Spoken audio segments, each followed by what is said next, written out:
Tonight, we're digging into one of archaeology's most, explosive myths. We're headed to the ancient city of Mohenjo-daro in Indus Valley to ask a question that sounds completely wild. Could a civilization that was thriving over 4,000 years ago have been wiped out by a weapon that really shouldn't have existed for millennia? It's a theory that feels like it was ripped straight from a sci-fi novel, and it's fueled by some very dramatic, very specific claims. You hear passages like this one, which people often connect to the ancient Indian epic, the Mahabharata, and wow, it paints a terrifying picture. To anyone who grew up in the 20th century, that sounds eerily familiar, doesn't it? It's the kind of thing that just makes you stop and wonder, what if? Okay, so let's get into it. But as always, we're here to explore the story, not just to buy it hook, line, and sinker. We're gonna follow the evidence where it leads, because honestly, that journey is almost always more fascinating than the myth itself.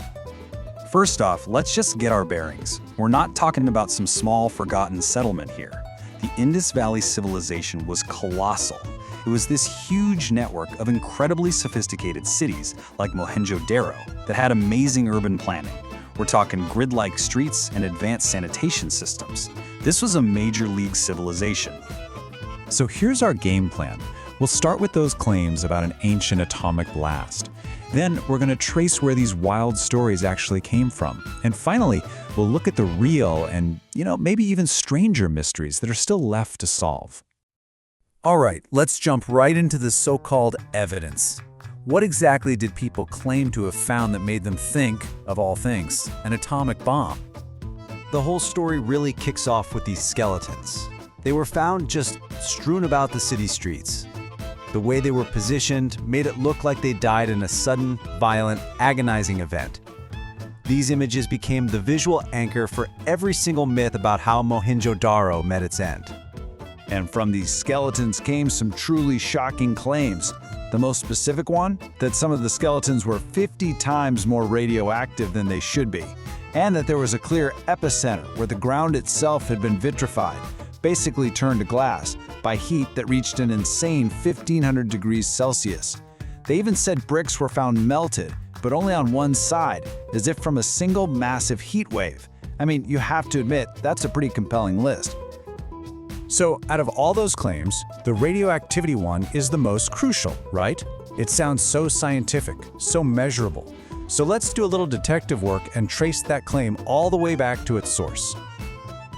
When a claim is this extraordinary, the evidence has to be absolutely rock solid. So let's just gently pull on that one single thread, the radioactive skeletons, and see what happens to the rest of the story. And this is where it gets fascinating. What you're seeing here is how a simple error can just snowball into a global myth. The radioactive skeletons claim, it's a textbook case of an academic game of telephone. It all started with a 1962 report about an Egyptian bone that showed perfectly normal radiation levels. Then a Russian paper completely misread that report and came up with a 50 times higher error.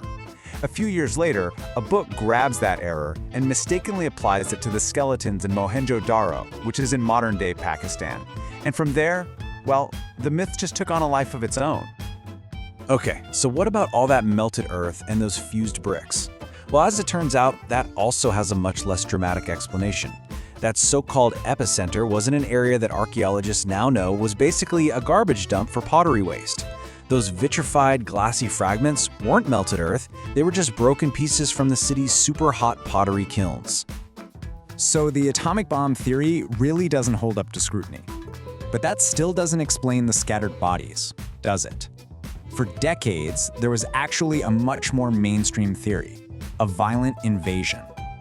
Back in the 1950s, a very influential archaeologist named Sir Mortimer Wheeler proposed that the city was destroyed by invading Aryans. And he was so convincing that for years, this just became the official story. The bodies were seen as the last brave defenders of a city under brutal siege. But then, modern science got a chance to take a closer look. And the new findings just completely dismantled Wheeler's theory. Forensic analysis of the bones found 0 marks from swords, axes, or any weapons at all. And here's the real nail in the coffin. Radiocarbon dating showed the skeletons weren't even from the same time period. Some of these people died up to 1,000 years apart. There was no single massacre. You know, the archaeologist George Dales asked this beautifully simple question all the way back in 1964. He basically said, look, if there was a huge battle that destroyed a major city, you'd expect to find evidence of a battle, right? But at Mohenjo-daro, there is simply none of it. So, okay, we've debunked the atomic bomb theory, and we've debunked the Great Invasion theory. But in the process, we've kind of stumbled upon a much deeper, much more profound mystery. We've replaced a false mystery with a very real one. So this is what we're left with. We have this civilization that was clearly obsessed with order. They built these perfectly planned cities with advanced drainage. And yet, the few dozen bodies we actually have found were disposed of with no care, no ceremony, no respect. Why? Now, some theories point to recurring floods or outbreaks of disease like cholera, which might explain hasty burials. But even that doesn't answer the biggest question of all. See, at its peak, archaeologists estimate that the city of Mohenjo-daro was home to around 40,000 people. Let that sink in. 40,000 people. And so we land on the final, most haunting question. We found a few dozen bodies buried in weird ways around the city. But where are the other 40,000? To this day, no one has found a major cemetery for one of the ancient world's largest and most sophisticated cities. And cemeteries are everything. They tell us what people believed, how their society was structured, what their health was like. Without one, a huge part of who these people were is just a total blank. And that right there is a far greater mystery than any myth about atomic bombs.